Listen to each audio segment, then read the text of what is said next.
Hello, hello, hello. I'm always in these kind of like made up setups. Tonight's no different. This is episode 10. Can you believe I've managed to do 10 consistent weeks of coming online and talking about leaving the UK and life in other locations and money and all those other things? I'm thinking about trying to turn this into a podcast. So I would do the weekly show, but then I would also have the audio available as a podcast. So I probably need to come up with some kind of a name, try and think about how to turn this into a regular show. And then that means that I've got the commitment behind it. But this is episode 10. I'm glancing down because I've got my phone here with some notes and stuff on it of things that I want to talk about tonight. But I'm in my, let me think now. I think this is the fifth location that Yvonne and I have stayed in Bali so far. So this is the fifth hotel apartment complex, and it probably won't be the last before we leave next week. We're due to exit Bali mid-May. So we're going to see what's going to happen with all of that. It's going to be interesting. Hello, Jenny. Welcome. Hello, Victoria. Nice to see you. Jay and Colette. Nice to see you guys as well. Thanks for joining us. So I've got three big stories to cover tonight. I try and always have three big topics to talk about. I've got three tonight. MBA 392. Welcome. Thank you so much. I appreciate you following this journey. So, three big stories to cover tonight. One is about always my financial positioning. I'm going to talk a little bit about money. I always try and open with my money situation. Then I'm going to tell you about the insurance update, like where I'm at with the insurance contract. And then I'm also going to talk about my energy ombudsman complaint against British Gas. I told you about these last week, and I was telling you that I had two big things that were weighing on me, and that was the insurance and British Gas. And after I came off the live chat last Wednesday, I actually got an immediate answer on one of those. I'm going to talk about that. And then I just have a whole, like, see as my week plays out. From last week's live show to this week, I scribbled down notes on my phone of just things that happen, right? And I take note of it all. And then that means that when it gets to the next Wednesday, I've got some fun things to tell you about, or some stories, or some just little things that have gone on during the week. So that's what I've got tonight. John Bennison, how are you, mate? Nice to see you. And Mr. Old 4702. Welcome. Good evening, everyone. Thank you so much for joining us. It's just gone 11 o'clock here. Just gone 11. I'm started these now, which is like 4 o'clock UK time, 11 o'clock for me, because it's just a wee bit easier on my body, to be honest, with the tiredness. So I hope that's okay for everybody. Right. I'm trying to prop my phone up here, and I'm being like an amateur hour here, right? I should be more professional than this. We've moved apartments today. Yvonne and I, we've moved. We were in another apartment complex, and I'll tell you that talk about first world problems, right? We couldn't get internet in the room that we were in. The complex had internet, but not so much in the room that we were in. So I was trying to watch my Amazon Fire Stick, and I couldn't get it to connect. And I was like, oh, this is a pain. And the room was up for renewal today. And that was enough for me to say to Yvonne, we're moving. So we're in a new apartment complex. We just got here this afternoon, and it's got a pool in this one. So we've been in the pool today and meeting some people from around the complex. Met a woman today called Linda. Who I might try and interview for another interview series on the channel, see if that pans out tomorrow. And then we also met a woman called Nadia and Robin. Robin is from the UK, male, don't know if they're husband and wife, boyfriend and girlfriend, couple. And Nadia is from Mexico. Nadia was telling us today, they've been living in the UK for like 20 years, and then they've packed up and gone You kind of hear a lot of that when you're like traveling around, right? It's not a uncommon story. And obviously, we met Paul and Cheryl and interviewed them on the channel. Very similar, although they've been on the road traveling much longer. So there's been it's been a long couple of days with just things going on. So we've moved apartment complexes today. Now, couple of little housekeeping things that I normally do. First and foremost, I want to say thank you to all of the subscribers that have joined me on Patreon. That's now at 115, I think 116 members as of today. Blows my mind. There's about 2 or 3 series that I'm running on Patreon every week, which is inside the channel where I talk about YouTube and how I make videos and how I edit them and make thumbnails and all that kind of stuff. And beyond all of that, I've got a series called Building in Public, which is a little bit about me just talking about life, making videos and what it's like. It started out with me sharing YouTube earnings, and it's more moved into like what it's like to be offered sponsorship contracts and money and promoting products and all those kind of things. And then I talk a lot about finances. I share my current stock positions and things that I've invested in and how much money I make from all of that. But 115 members now on Patreon, so thank you.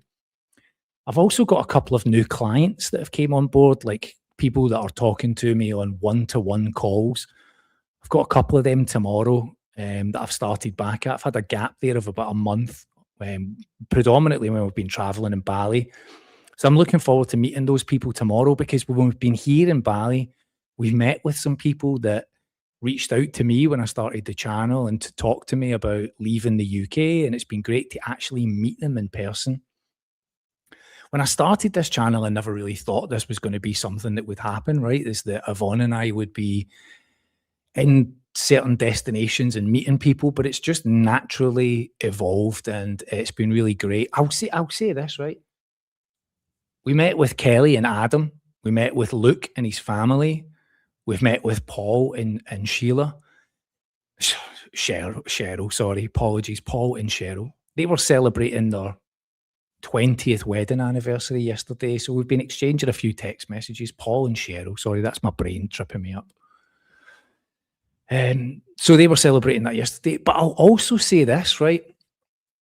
I go in these moments where I get like a lot of interactions with people, and then I find it overwhelming. I don't know if that's relatable to anybody, right? But I have these like fast interactions where I'm like meeting people and talking to people, and I'm doing the interviews, and I'm, making my videos, and I'm strategizing all of that. And then I just hit a point of like burnout. And that kind of happened to me yesterday. I just got to a point yesterday where I was like mentally frazzled. Like I would get that when I was in my job. I would go on these highs and lows, and I would try and explain to my manager and the team, like, I would be really on it at times, and then I would just be like done, right? And I've become almost, Yvonne will be used to it all these years, right? But I become almost like a mute for a day. And that was kind of yesterday, where I was just walking around like decision fatigue, can't make any more decisions. And that was yesterday. So, today I've felt like I've had a decent night's sleep, and then we've moved apartments. We've met new people today, and I felt much more like back on it. But yeah, I just thought I would share that. It's just chat, right? Project Weaver, how you doing? I really miss. I've got this new software, and I can actually bring these up on screen and read them out. I really miss Bali. Hopefully, get back there when our boy's a bit older. I hear a lot from families with people that have got kids that are either waiting on them getting a bit older to move, or thinking about how they deal with all of this with families. So not uncommon to read that. And I want to give a quick shout out to Noel, mate. How you doing? I heard you had a bit of a bump, and that's funny because I think you had a run-in with a taxi in your head, and Yvonne would tell you, I was going up the stairs a couple of nights ago at the previous apartment, and it had a really low ceiling. And even though we had been there for a couple of days, I whacked my head going up the stairs, and I ended up with a big bump at the back of my head. And I could just feel like My neck was out of alignment. My hip was out of alignment. I did it to myself, just wasn't paying attention. I'd gone up and down these stairs 4 or 5 times a day and everything was fine. And then the other night, I just whacked my head off of it, not paying attention. And for a days now, so when I read your post today saying you weren't going to do your live stream because you'd whacked your head, I thought, God, it's going round. It's catching the old head whacking. Head whacking is catching. Right. Let me, so 3 big stories, right? My financial position. I want to talk about something just briefly, right? And this will either catch your interest or go way over your head. And I'll try and keep it structured, right? In 2020, when I started working from home during that whole period that we were all, many people were like, work from home, I started to invest in stocks. In fact, a stock, something caught my interest and I started to look into it. And that stock was a company called GameStop in America, right? A gaming retailer where you would buy and sell video games. And I really got interested in this story that was going around about this company that was effectively looked like it was going to go bust, right? And the story behind it and a number of fans that decided to kind of support it and invest in it. There's a whole story behind this, right? But there was a guy called Ryan Cohen, and he decided that he was going to invest into GameStop. Now, Ryan Cohen is 40 years old, and he's a billionaire. And he built his fortune out of investing in Apple at a very early stage. Now, I think his dad was quite a prudent entrepreneur businessman, gave him some funding. And so Ryan Cohen then started a business called Chewy, and Chewy grew to a multi-billion-dollar business, which effectively was like the Amazon of pet accessories. So he had a dog and he decided to build this business up. And Chewy is a phenomenal organization now. So he's a real entrepreneur. He then sold his position in the company, left, and bought into GameStop. And he did it in a bit of a strategic way where he bought enough of the stock quietly before having to disclose to then force himself into a position of negotiating for a board seat. And I think he ended up getting 3 board seats. And in the end, he took over the company by having about a 12% stake in GameStop. Now, since then, the company should really have gone bust, right? Gaming is not really in a very prominent position. A lot of it's digital now. However, he's been very shrewd and he has gone through multiple dilutions of the stock price, which has now meant that the company is sitting on $9 billion in cash and has about half a billion in Bitcoin, and is generating enough in interest that the company doesn't even really need to exist in games anymore. However, he's repositioned the company into a collectibles destination. So look, this is more of an American market, but you think about like Pokemon cards or sports collectors cards. They've done a deal with a company called PSA, which is the approval ranking of these cards, right? So you take your card into GameStop, your Pokemon card or your Michael Jordan card, they'll approve it for you, give you a rating for it, and then it can be sold at a specific value. So they've kind of cornered this market and built a little bit into this around, they have this, it's kind of like a loot box where you can go onto the website, you can register and you can buy a box that would be opened with a card inside it for a specific value. So you might buy $100 box or a $500 box or thousands of dollars boxes, and they get opened and there'll be a card inside it. And the way that it works is the card might be higher value than the loot box that you've opened. So you might open it for $100 and get a $5,000 card inside. It's a little bit gambling. It's a little bit, I mean, I can't shy away from that. It's a little bit on the gambling side, but it's been in trial for months and months and done phenomenally well for the company. So they've kind of carved out a new niche, right? Now, see, when you pick or you open one of these loot boxes and there's a card inside, You can decide there and then if you want to keep the card and the card will be sent to you, or if you want to resell the card. And if you want to resell the card, GameStop can buy it back off of you, or you can automatically list it to eBay. And this is where the story is about to go. Now, GameStop shares, I've made some money out of GameStop shares. It's where I kind of started to learn to cut my teeth a little bit. It's what originally got me into the whole writing options, because I was watching a content creator, an older gentleman, an ex hedge fund or an ex stockbroker, a guy called Uncle Bruce. And I would watch Uncle Bruce every day. And he was the only guy I discovered on the internet that was talking about options contracts, cash secured puts, covered calls. And I bought some courses from Uncle Bruce. I paid money on YouTube and I started learning. And now look, fast forward to 2026, right? In a couple of days' time, I'll do an April roundup of what I've earned. And I'll share with you how much I've made on cash secured puts for the month of April. And it's kind of how I fund my life now. Now, to some people, they'll hear this and be like, this sounds like gambling. This sounds like, it's risky. And for some, it will be risky. And for others, it's just a way to make a regular income. To very briefly explain, right?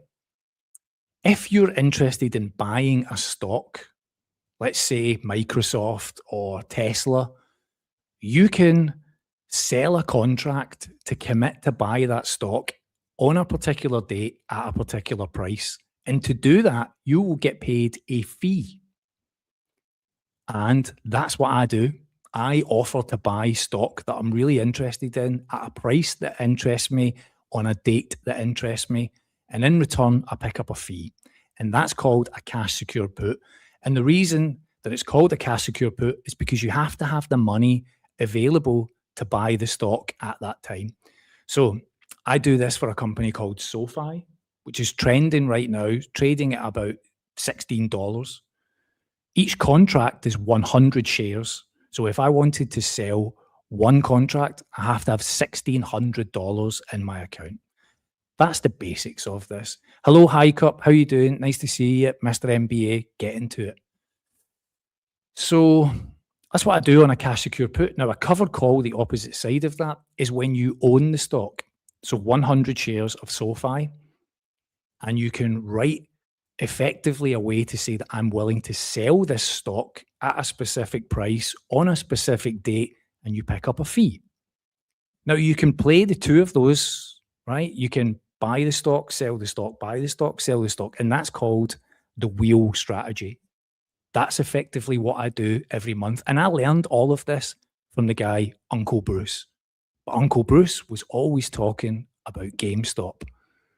That's where I cut my teeth in all of this. Now I own more shares, different companies that I've bought into, and I do this same strategy every time I'm interested in a particular company that I want to buy. And this is what I also talk about on Patreon, right? I share like, like a couple of days ago, I sold a contract on GameStop, and I published that information in my chat group on Patreon. Right, let's dial it back a little bit. So GameStop, sitting on 9 billion, now run by a guy called Ryan Cohen. Ryan Cohen, billionaire. He is the CEO and the chairman of GameStop, and he takes zero salary. I'm struggling to find any other major business in the S&P 500 or in the top companies that's sitting on 9 billion in cash, has $500 million in crypto, earns enough on interest from that money to put the company into a profitable position. He's closed stores that weren't making any money. He's turned the business into a new angle in terms of these playing cards, PSA approval. And I own shares, right? I've owned shares since 2020 beyond. Now, there was a huge short squeeze. The company ran up. It's been labeled as a meme stock. It's been slagged off. All of the main press say this company's dead. But if you're in it, if you know anything about this company, you know there is many layers to this organization. So where are we at now? Well, on Friday, a rumor came out that GameStop was going to buy eBay. Now, where this becomes controversial is that GameStop is valued at around 12 billion and eBay was valued somewhere around 48 to 50 billion. It's very rare for a small business to be able to take over a big business. The last one that took this opportunity was the whole Warner Brothers versus can't remember the name of the other company that was trying to take them over, but one was tiny, and that's going ahead now. Warner Brothers, I think, is the one being taken over. It's a very similar structure. And so all of this controversy kicked off over the weekend. How can GameStop buy eBay? And people were questioning, like, this makes no sense. This makes no sense. Except to the people who know what Ryan Cohen is about, his background, and what GameStop are doing right now. And the structure that he's trying to put in place is essentially that GameStop would become 1,600 stores, would become the authenticator of your collectible items to be sold on eBay. Now, I made videos earlier this year about eBay, about the returns, the postage situation. The whole platform has become a joke right now. It's not a struggling business, but it has its challenges. The site has basically never changed since 1996 when it was launched. The original guy who set it all up, he only owns 5% of the company. And what's happened now is that quietly Ryan Cohen has bought 5% of eBay. So Ryan Cohen, an activist in like purchasing of stock, has the exact same shares as the original founder of eBay. And what's came out of all of this is that eBay and the management team are just bleeding the company dry, is what it looks like. The CEO is on a massive package but owns so little of the stock. And now what it's looking like is, you know, I've talked before about why I'm invested in SoFi and why I'm invested in GameStop, because I like the CEOs. You've got Anthony Noto at SoFi buys millions of dollars of his own company's stocks and shares. Well, see, when you go and look at eBay, when was the last time any of the management team bought stock in eBay? It's years and years. In fact, they have been actively dumping it for quite some time. Now, Ryan Cohen then goes on the TV today, Charles Payne show called on Fox News, called Money Matters or something. He does an interview, right? And it's fascinating because eBay in the last year, spent, listen to this, right? This blows my mind, right? Spent $2.4 billion in marketing and gained 1 million new users. So, fast math for you. eBay paid $2,400 to acquire a single new customer before they list a single product. This is eBay, right? You all, like, is there anybody in this chat? It's 30 people here. Is there anybody here that's never heard of eBay? Why does a company as globally recognized as eBay need to spend 2.4 billion to acquire 1 million new customers? Insanity. And he just talked on the news today and said, I would cut that. I would get rid of the management team. I'll run the business. And see when he pitched, right? eBay has 11,000 members of staff. 11,000, right? And you go online just now and you read through eBay, it's just users saying the website is a disaster. Like, it doesn't work the way it used to. Shipping is a nightmare. It's all on the side of the buyer. Nothing goes towards the seller, right? All of the issues that it's got. And now you've got GameStop trying to buy it. And it's so fascinating. Now, here's the last bit I'll tell you on this. Here's why I'm holding on to my GameStop shares right now. Because see if this even falls apart right now. Ryan Cohen is such a smart guy that he has written call options on this, right? In a day or two time, there'll be a W-8 form that comes out that has to state GameStop's position. It might come out that they already own 10 or 15% of the company. But what is going to come out is that GameStop have purchased a shed load of options contracts. Now, the stock price of eBay has gone from about $80 to $100, and he's offering to buy it for $125. If the price continues to climb, or somebody else, right, let's say Amazon steps in now and says, we're going to buy it, we're going to offer you 150. GameStop is going to be sitting on options contracts, and is, even if this deal falls through, they are going to walk away with about $500 million to $1 billion of options contracts profit, because they are just this is how they have structured this deal, and it is fascinating. This is a win-win for GameStop. If the deal falls through, everybody looks at this and says, well, what balls they had, right? When the dust really settles, what balls they had to go after this. And they will then profit from trying to make the purchase. And on the other side, they might just actually get the deal done and walk away with the business. And so as a GameStop shareholder, they're looking at this deal being a split between obviously eBay and GameStop. And I could expect to see my share prices rise out the back of this. But this is just some phenomenal positioning, right? And he's getting absolutely slammed on X and on all the kind of mainstream news, who just don't know. eBay, GameStop is a dying business. Nobody buys games anymore. This guy takes no salary. He is all the skin in the game. Is his money that's on the line. And what he talked about with eBay is that not one of the major directors have anything on the line. They are just bleeding the company dry, taking massive salaries, something like $4 million in salaries for the management team per year. All of that will be gone.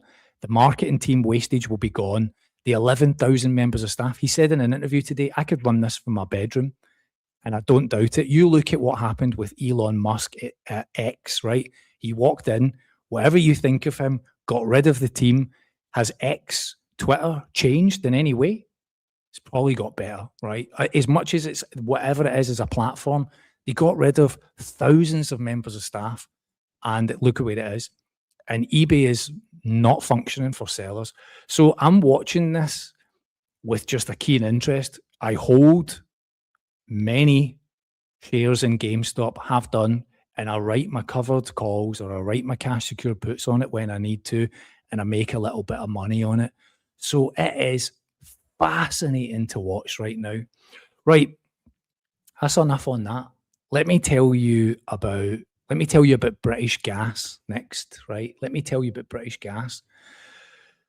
Bring you up to speed. I'm in a complaint with them about my dad's house. You know, they were billing me, and they were billing my dad's house after I had told them he's passed away, and here's the final meter readings. The house has been sold. They were still billing me, sending me demand letters, and I just had it up to here, and I fought back, and I was like pushing back on them, saying, like, this account, I've given you the information to close it. Then they closed it, and they sent me more bills. Anyway, at one stage, two members of staff at British Gas were arguing with each other about getting rid of me and just paying me money to go away, but sending me the email. All of that played out. So I raised an official ombudsman complaint. And last week, after I told you the story, I logged off online. Thank you so much, GD Math. I really appreciate that. £5 super sticker. Thank you so much. So, stick it on the screen. Thank you. I really appreciate it. That's a coffee for Yvonne and I. Two coffees for $5 here in Bali. Price is ridiculous. So I opened up an ombudsman complaint. An energy ombudsman complaint. I had to wait like 8 weeks to be able to do it. Then the complaint had to get raised. I had to file all the documentation, right? And it was like, I would just want to state this. It was never about money. It was just about the principle of how they were handling it. Thinking about my poor dad, his house, the pride that he took in paying every bill. He was up to speed on everything, right? He was never a man that was in debt. He was always on it, right? He was very honourable in that front. So I log off the live stream last week, and I open my emails, and I get a decision email from the ombudsman. Now, British Gas wrote to me and said, "We've reviewed your case and we're going to offer you £150, right? At the end of it, this was when the ombudsman complaint was open, right? So they then come back and said, oh, they want to try and close it, right? They don't want it to go to an actual person to review the case. And there's a period there where they're allowed to reply. So they wrote to me and said, we're willing to offer, we've reviewed it and we accept responsibility. And they offered to pay 150 quid. And I'm going to be honest with you. I said, nah, I'm not accepting that. And the reason that I said I wasn't going to accept it was because seeing the email that they sent me to offer me the 150 quid, it was filled with spelling mistakes and grammar mistakes. And I just thought, even in this moment, even when it's got to an ombudsman complaint, you still cannot fix the template email that you're sending to me about my dead dad. Sorry to make that sound dark, but that's Scottish humour. I'm like, this is a piss take. So I rejected it. Now, what that means then is that an official ombudsman member of staff now has to review the case. And they did. And then last week, as I come off the call, I got a response from them. And they broke it down into a whole series of different points. And they said, we agree on every single point that you've made. We agree about the metering when you provided the information, the address, the poor communication. I said to British Gas in an email, I can't take a call from you because I'm out of the country. You have to write to me on email. And in one day, they called me 6 times. 6 times in one day. And they told the ombudsman that I wasn't willing to engage. And fortunately, I had the email where I had stated, I can only talk to you via email. And the ombudsman said, you are completely correct. You made it perfectly clear of forms of communication, and they didn't listen. So they awarded me on every bit of it a payout for every part of it. The meter readings, the incorrect billing, the email communications, the telephone calls, they awarded me a payout on every single bit of it. So here's where I'm at now. British Gas have got 28 days to respond to that. This whole thing, my dad died on the 27th of May, 2024. On the Friday, and Monday was the bank holiday. And see, on the Tuesday, I started dealing with all of this. Contacted British Gas, Scottish Power, council tax, his car insurance. I dealt with all of that on the Tuesday. So Friday was the 27th. 27th? 24th. How, I mean, talk about terrible son, right? Can't even remember the date. That's an ADHD thing, by the way. That's a time and date blindness thing. 24th. Friday the 24th. Monday was the bank holiday. Can't even think what days that would be. And then the Tuesday, I started calling everybody. So what's that like? That's nearly 2 years to get British Gas to give me the right bill. And out of it, 255 quid. That's what it cost. 255 quid. Money means nothing. It's just, as the comment says there, that is the correct answer that's on screen. Dignity. And all it came down to for me was the fact that I used to work there. I used to work for British Gas and Scottish Power, both of the two companies that handled this the worst. Council tax, no problem.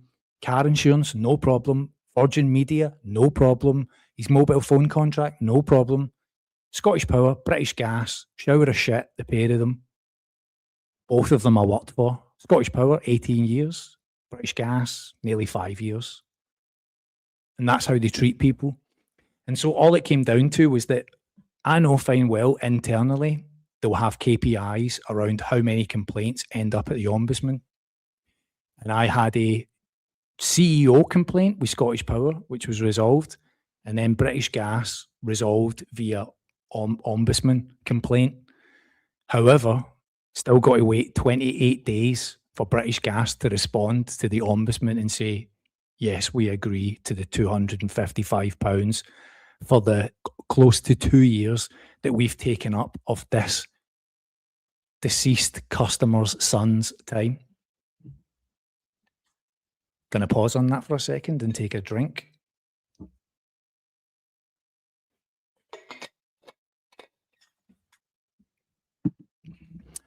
I'll cover the insurance bit in a minute, right?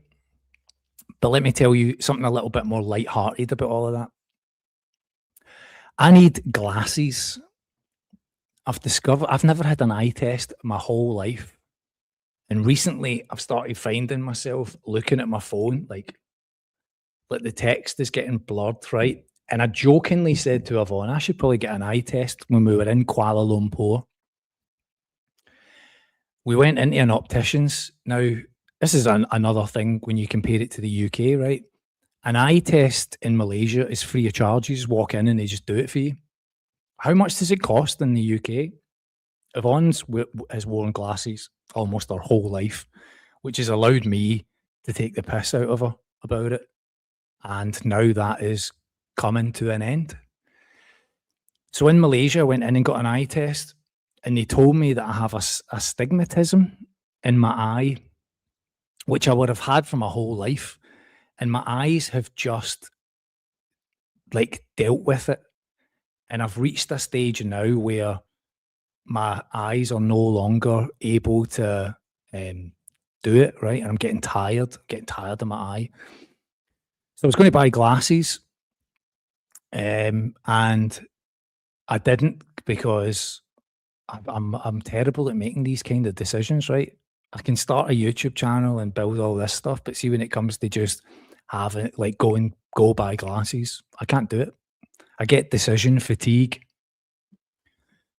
We get here and we're in Bali, right? And now we're in Sanur, and we go for a walk the other day and we find this massive mall called Icon, beautiful looking mall. We go in, and on the second and third floor, there are, I think, 4 or 5 opticians, glasses stores right next door to each other. And Yvonne was like, get the glasses, go in and speak to them. So I go in, right? I go in and I'm like that to the guy. Could you do an eye test for me to just check? I've got this prescription from Kuala Lumpur. I've got a bit of paper that the optician wrote down for me. But as always, I don't believe what she's told me, right? So I need it verified. So I'm asking this young guy, Alvin, I think his name was, in the store, could you do an eye test for me? And he's like, no problem, we'll do it now. So he does the eye test, and it turns out I've got astigmatism in both eyes. Didn't know that. Which is like, the pupil is like a slightly different shape. So they told me in Kuala Lumpur I was long-sighted. Is that right? Told me in Kuala Lumpur I was long-sighted. It turns out I'm long-sighted and short-sighted.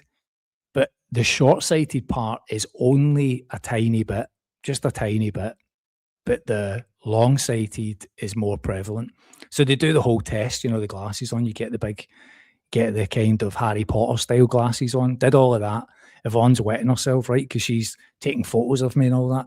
They're giving me the test, like I'm reading a bit of paper here and it's all blurry. Then they put the lenses in and it's absolutely clear. And then I do that test and I can't see shit. And the guy's like, you need multifocal. He's like, you need multifocal. But see, because you're 48 and you've never worn glasses, you'll never be able to do them as your first pair of glasses. He was like, most people, they get them, they last about 6 weeks and then they quit because their brain just can't process it. So see, as he's telling me this, I'm checking all of this with AI. I've got a Claude set up that's as an optician, and I'm feeding this info in, and Claude's verifying it. Claude's like, good advice, right? Because I don't trust the optician, and I'm checking it, right? So Claude's telling me, good advice, get the long-sighted part, like for reading laptop, because I'm spending hours, like laptops here, looking at it, talking to you. I'm spending hours on the laptop editing videos and doing all that stuff and reading messages off the screen like this, right, from Victoria telling me definitely time for glasses. So I agree, and I start trying on pairs of glasses. Now this is how mentally challenged I am, right? I'm taking photos of myself and then I'm sharing it with Claude, the optician, and asking it what pair of glasses look good on my face. And I've uploaded like 10 photos of 10 different pairs of glasses, and I know in my head which pair I think look the best. And I'm asking AI Claude optician, which pair do you think I think is the best? And it nails it, picks it first time. It's like, this pair here, John, is the best. And I'm like, yes, this is the pair I love. So I'm agreeing to buy glasses based on the fact that Claude, the AI, told me. And Yvonne's standing next to me in the shop, like, what am I, Scotch Mist? I'm just your wife. I'll tell you which pair look good. And I'm like, nah, I need AI to tell me which pair of glasses I'm going to get. So I order them, right? The guy in the shop, Alvin, tells me, John, 5 days to get these, right? And I'm like, awesome. So I ordered them on Friday, right? And he's like, we'll email you or we'll send you a message when they come into stock, right? So I ordered them on Friday and I'm expecting 5 days, right? So that's Friday, or at least Saturday, Sunday, Monday, Tuesday, right? What day is it? Today it's Wednesday, coming into Wednesday. So I'm waiting on these glasses coming in, right? And today I get a text message, a WhatsApp message, right? And I open it up and I just turned to Yvonne. I was like, yes, the glasses are in. Let's go and get them, right? Let's go and pick up the glasses. So tonight at about 5 o'clock, as the sun's about to go down, it's a bit cooler outside, we head off. Now the mall's probably about a mile away on foot. So we walk it, right? We get there sweating. We walk into the mall and we head upstairs to the shop and we walk in and the guy Alvin's like, hello, John. And I'm like, yeah, I'm here to pick up the glasses. And he's like, looks kind of confused, right? And the other member of staff who's in there's like going through a drawer trying to find the glasses. And I'm showing him the receipt on my phone. And then the guy Alvin, who's serving a customer at the time's like, I text you to tell you they're not in yet. And I'm like, what? And he's like, yeah, in the WhatsApp message.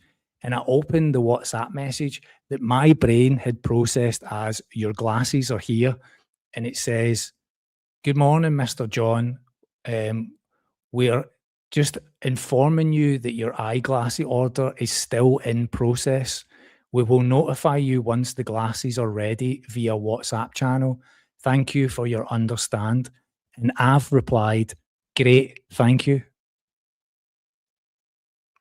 So on a scale of 1 to 10, how angry do you think Yvonne was at that moment in time where I just looked at this WhatsApp message and I realized I hadn't even read it when I got it this morning. I had just assumed, and you know what they say about assumption, right? It makes an ass out of you and an ass out of me. I just assumed the glasses were in stock. I didn't even read it. And then we walked all the way down there in the sweltering heat, only to discover they're not ready. And the guy in the shop was like, yeah, I text you. And then they apologized. They apologized to me. And I was like, you don't have to apologize. It's me that should apologize. So then I had to bribe Yvonne with an apology, which happened to be the coconut shop, because there's a coconut shop here that sells everything made of coconut.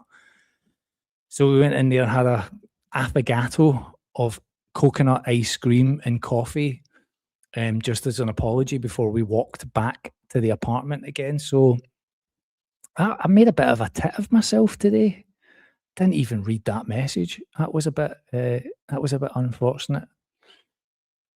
Right, so let me I'll tell you, right. If there's one thing, if you ask me, like, what's trying about, like, the travel aspect, right? Like, I'm always things I don't miss. I don't miss this from the UK. Somebody asked me the other day, what are things you worry about? Come back to that in another topic. But if there was something that I found slightly annoying, right, it's people. People tend to ruin your experience of things. And I think that this might be an age thing, right? But maybe the older I get, the more disenfranchised I'm becoming of other people. Not everybody, you guys here, 48 of you, you're all cool. People we've met in the last couple of days, Paul, Cheryl, Nadia, all cool. But just some people are annoying. Hello, Dean. How you doing? Nice to see you, mate. Yvonne and I are in a restaurant yesterday, right? We're having dinner, and we are the only people in the restaurant. It's empty. It's just us two, right? We're giggling about it. We're like, oh, this is excellent. The staff are looking after us. We've eaten there quite a lot. There's nobody in it, right? And out of the blue, this couple come in with a small kid. Now, nothing against people with kids, but this couple, right? They come in, you could have the whole place to sit, and they sit right next to, almost on top of Yvonne. I don't know why. I think there was a fan on the wall. There was fans all over this place, but they must have seen the fan, so they sat down next, right? Now, see when places are tiled, right, and people start dragging chairs. Oh my God! See that noise? That when you're in like Spain or something, and somebody drags a chair, or here Bali, somebody drags a chair, and you hear that noise, right? What is it with families that go into places that have to rearrange all of the furniture before they can sit down? What the fuck is it with that? I'm sorry to swear, but that needed it. Sometimes you need the F word there. What is it with those people, right? They come in, they rearrange the chairs. So this couple come in, the kid's quite small. They immediately sit, they were literally on Yvonne's lap. Whole place is empty. I'm kind of chuckling, right? Because Yvonne's suddenly realized there's somebody, the woman and the child was right here, here, right? Whole restaurant empty. And then we're sitting there, right? So Yvonne and I are sitting, and I'm laughing about it. I'm trying to video a little bit just to show. I'm panning round the whole restaurant, and they're right there. Do you know when I've talked about this, but the whole NPC thing, right? People that have just got no thought about stuff. You know when you see people that come into places and they've got to be near someone else, they can't physically be a part of you couldn't just sit in the corner. I like to just be out the way, right? Just if I go to gigs or concerts, right, I like to just be out the way. The days of being in the mosh pit and all that, that's long gone. I like to just be in the corner. Can still see, that's fine. Yvonne can see. Out the way, right? But they're right on top of us. And then comes the creme de la creme moment, right? The pinnacle of all of this. The mum gets out bubbles, and starts waving them around. And the fan is blowing the bubbles. And I didn't notice it first, but then bubbles start landing in her dinner. Oh, man, how do you almost end up in a fight in an empty restaurant with a family who are just if you get no brains, you're blowing bubbles in people's dinners because you've sat right on top of them.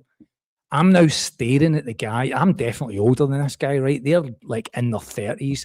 Just the hard R word, right? The hard R word is totally appropriate in this moment. So I'm just like this, staring at the guy, and the guy's kind of realizing as they're blowing the bubbles that's getting in our dinner. The whole restaurant.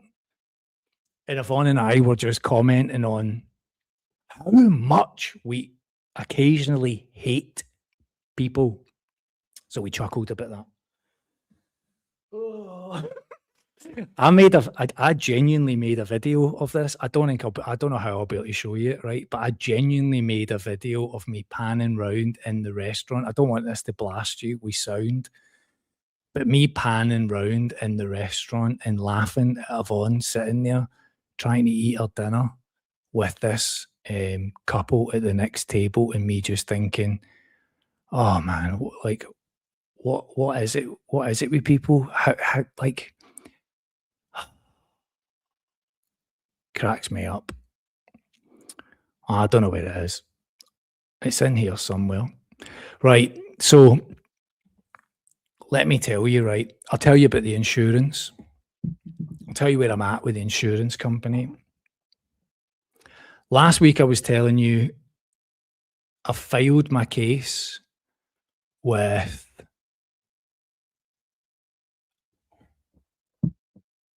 an arbitration company to overview what's happened. Again, quick recap: £13,000 worth of medical assistance required. Company have rejected part of my claim. I'm in a dispute over that. I've then had to go to an arbitrator. Before I filed with the arbitrator was named in their policy. They stated who the arbitrator had to be. As I was about to file it, they tried to do a bait and switch and asked me to use another arbitrator. I said, no, why am I not using the one in the form?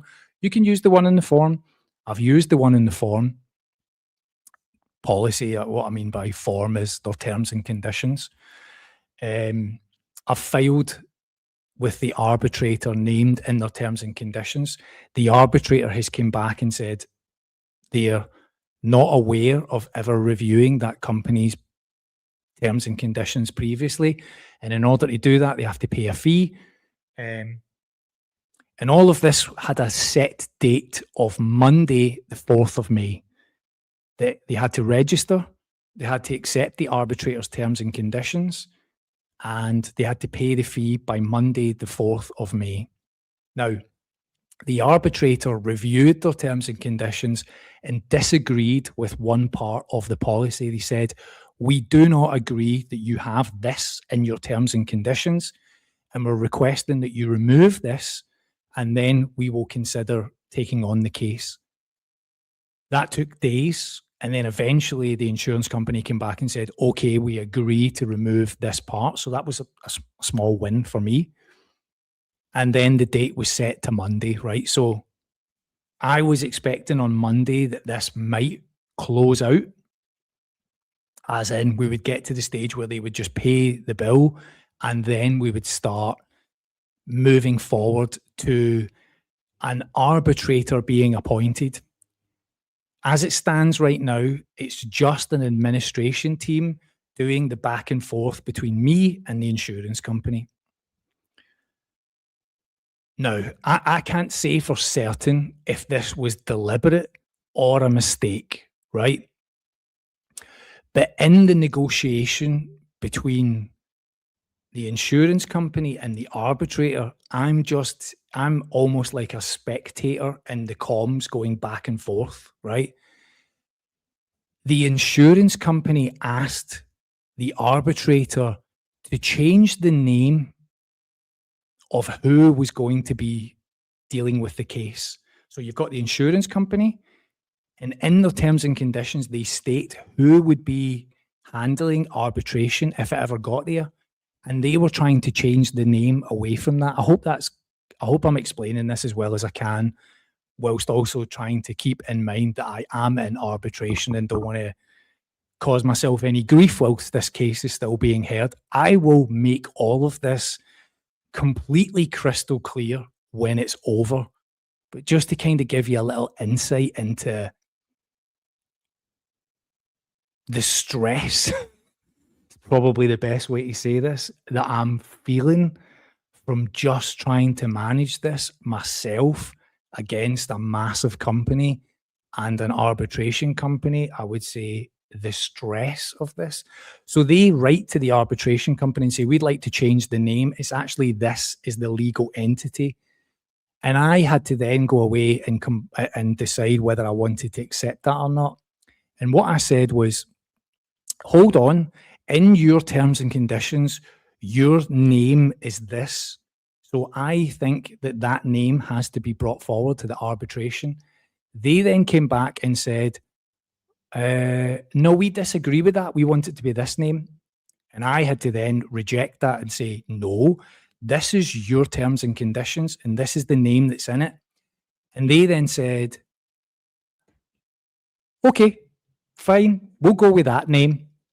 And they dropped it, right? So I feel like that was another small win. Now, this last part, right? This all happened, I think Friday of last week. They then communicated to the arbitrator that they were agreeing to change the name to what was in the terms and conditions, which is different from what they had said in the first place, but then was challenged by me and agreed. I cannot state for a fact to you that they did this deliberately, but they misspelled their name in the communication to the arbitrator. Just a very slight tweak on it. But as I was looking into this, it could mean that just that spelling mistake, if we got to arbitration and I won the case, they would challenge and say, that's not legally our name. This is legally our name. And just this very small change that they made, I had to pick up on and then go back and say, sorry, I just want to clarify, this is the spelling of your name as laid out in your terms and conditions. And they then said, yep, that's fine. So see, on Monday, they were due to pay the bill on Monday there, 4th of May. And on Monday, the arbitrator sent out revised paperwork to them, the insurance company, and said, here's the bill, here's the details for you to pay it. And only because I was paying attention, the arbitrator misspelled their name on the paperwork to what they had misspelled it. And just as a minor detail, I had to go back to the arbitrator and say, sorry, just to absolutely be clear here, this is the legal entity's name. And later that day, the arbitrator came back and said, yep, no problem, it's changed and has changed it. And as of today, 6th of May now, the bill remains unpaid.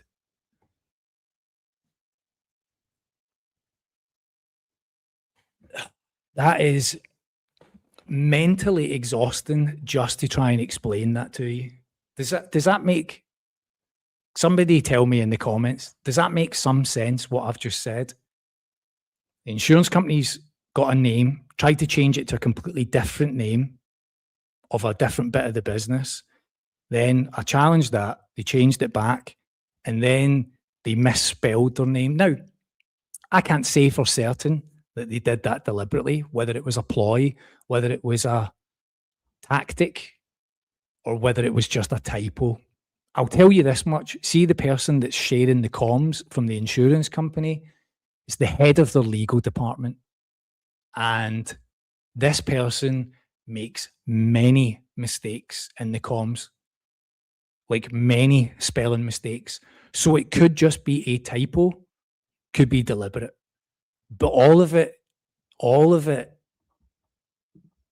is exactly that. They're tying themselves up in knots. They're trying to tie me up in knots. And we're not even at the stage of the arbitrator being appointed yet. So I now have to wait maybe till tomorrow. Maybe tomorrow I want to settle down. That's in my head all the time. That's ADHD right there.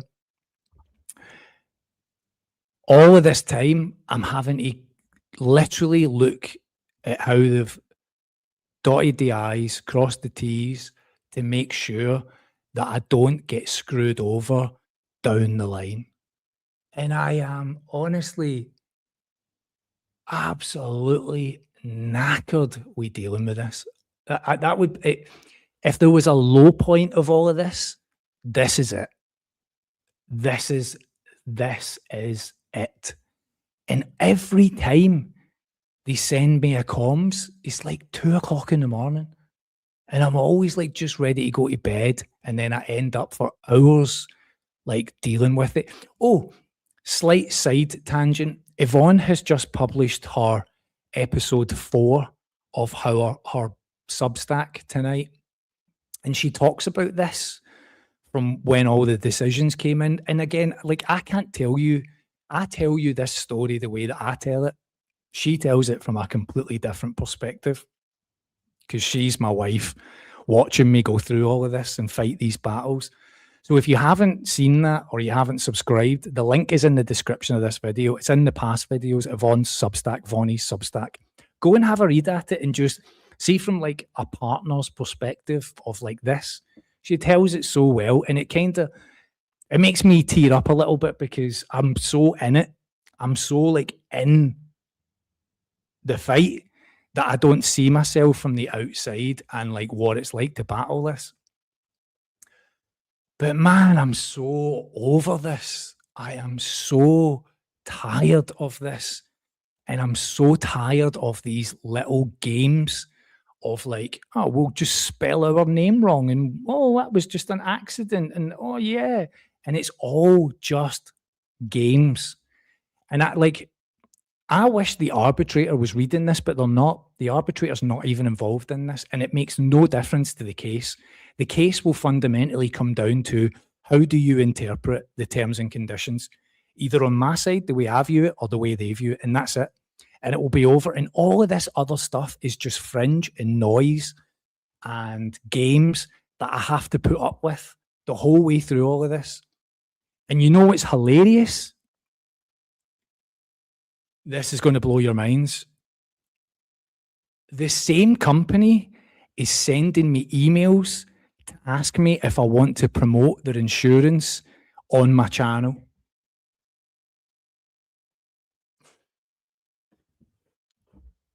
Can't make that up. Genuinely sending me emails asking me if I'm interested in sponsoring or being sponsored by, because of course, and I can't say anything because the two departments obviously don't know we're in a dispute over this.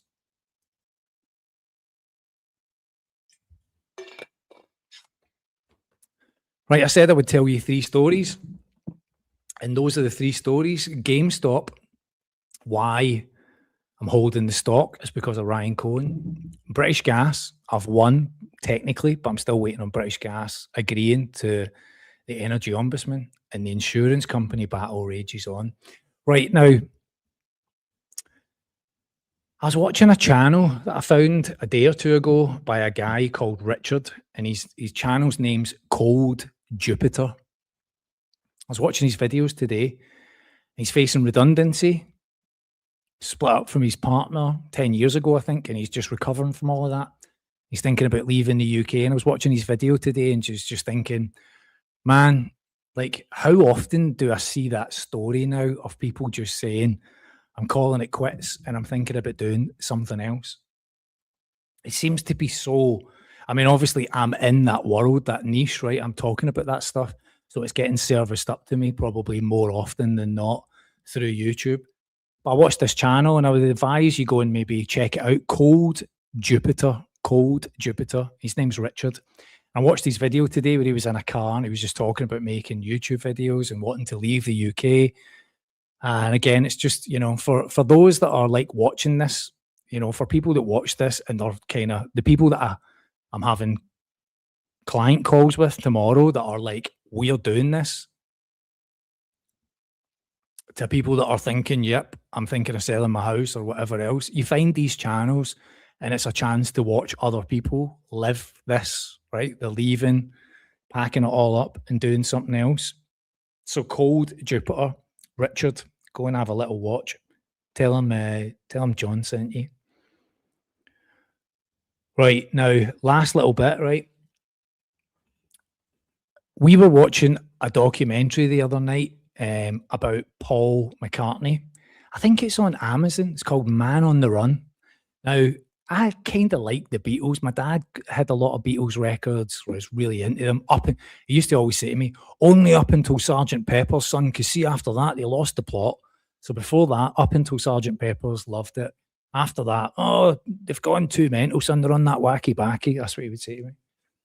So I would listen to some of my dad's Beatles records, and I like Paul McCartney. I watched the documentary that was made by Peter Jackson, where they'd found all the hidden footage.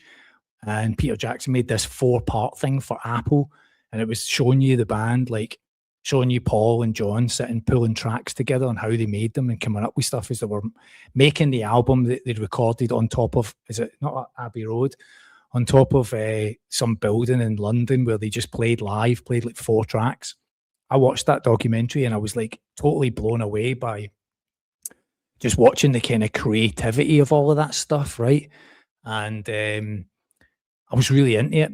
And then we put the TV on the other night when we had an internet connection, and we started watching this documentary, and it was called Man on the Run, and it was all about Paul McCartney after he left the Beatles, right? So he decided he was going to leave the Beatles, and then John was like, "I'm leaving the Beatles," right? Because they had such a rivalry. They were like 2 brothers, 2 peas in a pod. They were like, "I'm leaving the Beatles. No, I'm leaving the Beatles." You just did Ringo and George Harrison left, kind of like looking to see who was going to pull out first, leave first. So Man on the Run is about Paul McCartney leaving the Beatles, and then he went missing for a while. Turned up, he was living in Scotland with Linda, bought a wee farm, and he was just, pre-internet days and all that, where you could just go missing. But it's about him building Wings, right? Now, I liked Wings. That album's tremendous. I didn't know the history and the band and all that went with it. But I'm watching that documentary, right? And they were like talking to Paul about leaving the Beatles. And there was just a couple of bits in it that really resonated with me. I'm not trying to compare myself to Paul McCartney leaving the Beatles, just the substance and topics that he was covering. And it was about like loss of identity. He was talking about how he'd just been known as a Beatle. Suddenly he had all this pressure on him where it was like, prove yourself, prove that you are such a talent, right? That you are this amazing songwriter. And he writes a solo album that kind of flops. He writes another solo album and it flops. And then he starts Wings up, and Wings is like not going well. A couple of the guys in the band quit. And when they quit, that's when he writes the big album with Man on the Run included. And he kind of, brought some new guys in, and he wrote that album, and that was like a massive smash hit. But he was getting interviewed in a like on a TV show, and they were asking him like, "What do you think life's like going to be like after the Beatles?" And they said to him, "What do you think you're going to do next?" And he said, "I just plan to grow up." And I listened to that, right? And do you know what it really made me think of? I don't think I ever felt like I personally grew up myself until that point when my dad passed away. And I felt such a physical shift. Now, that's a long way away from the Beatles. It was just the comment. It was Paul McCartney saying, "I'm going to have to grow up." He'd been in this band, and all of a sudden he was on his own. And he's going to have to figure things out, build the band and all the rest of it. And he's Paul McCartney from the Beatles, right? Going to bring in somebody to work with him. And he ended up, Linda was the first one in the band. And I think that was probably just to take the pressure off of him, right? And it was like, now she's in playing piano, and she's like, "I'm a photographer. I don't even play piano." He's like, "It's fine. Look, I'll show you how to play a wee bit." I think he just needed the comfort of somebody around to kind of take the pressure off. Then he builds the band, and then, over the years, it becomes a massive success. But that little bit hit me, and it was just like starting from scratch. And all of that reminded me of like going out of a job, the loss of identity of like that job, people that retire and people that are made redundant. Like, and I was thinking back to, that channel that I'm just talking about, like Cold Jupiter, right? Being made redundant and thinking, well, yeah, I think that guy's like in his 50s, Richard. And it's like, what can you do? Like, what company's going to hire you at this point, right? You're kind of already being seen as like over the hill. And then you've got to start from scratch. And he was starting his YouTube channel and trying to make videos and looking for another way, like another thing in life. And it was just making me think so much about the last year and a half, what this has been like to like start a channel, like try and make videos and content and live streams and Patreon, and then Yvonne writing her blog and start from scratch and all of that. But the line from Paul McCartney that just said, my plan really is just to grow up. And at 47, that's what I felt like when my dad was gone. I was like, God, I'm going to have to grow up, because there's now nobody there that's like, you kind of look at as like I don't know if this is like a mental thing, but in my head, when I was talking to my dad, I was always just like 14 or 15 years old. You realize you're in your 40s at that point. Right, that's an hour and 10. And after that, it starts to get boring when I talk this long, right? But 52 people here. Thank you so much, everybody that's tuned in. This has been episode 10. If I was going to think about like wrapping all this up, I would just say that to people like Richard, right? If you go find that channel, like going through redundancy and all that, that doesn't need to be the end. That just needs to be your next chapter. And when I watched Paul McCartney, he went on to form Wings. He wrote Man on the Run, one of the greatest tracks of all time, and he did that post the Beatles. So never be counted out until you've wrote Man on the Run. Right, that's it for this week's podcast, live stream, blog, chat. I'll tell you next week if the insurance company has paid that bill and if I've heard from British Gas and if I've lost all my money on GameStop. Thanks, everybody, for listening in, and I'll see you in the next couple of videos in next week. Look after yourselves.